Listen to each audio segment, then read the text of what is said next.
说起童星，相信很多观众都会想到《家有儿女》中的杨紫和张一山。如今两人的发展明显好于同时期的其他童星。冬奥一家人这部剧作讲述的内容与《家有儿女》大相径庭，主要的刻画重点也放在了代际矛盾。而这类剧作往往有一个共同的特点，3代或是4代同堂，到底是站对爷爷还是向着孙子，成了每一个家庭成员都需要考虑的问题。这部剧作的剧情设定十分具有生活质感，聚焦每一个人物所面临的实际问题，而解决方式也是符合当下时代潮流的，并不会让观众对剧情产生审美疲劳。起码从整体观感上来看就知道，与《家有儿女》是不同的故事。冬奥一家人的故事背景放在了冬奥会之前，剧作一开场向我们呈现的就是在街道上布置了各种各样的条幅以及国旗，已经有了冬奥会到来前的气氛，也足见这次冬奥会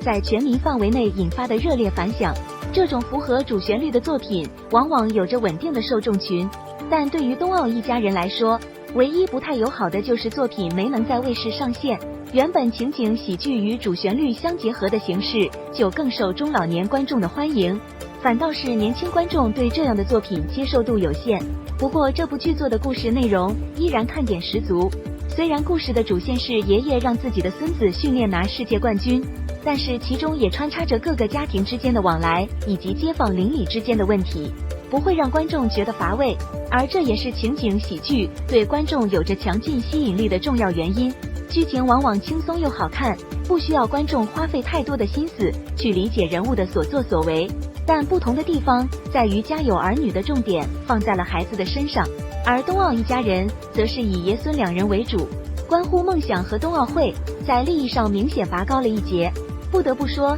《家有儿女》班底一出手，国产王炸剧就来了。下一个成为杨紫和张一山的童星，很有可能是这部剧中的主演萧天仁了。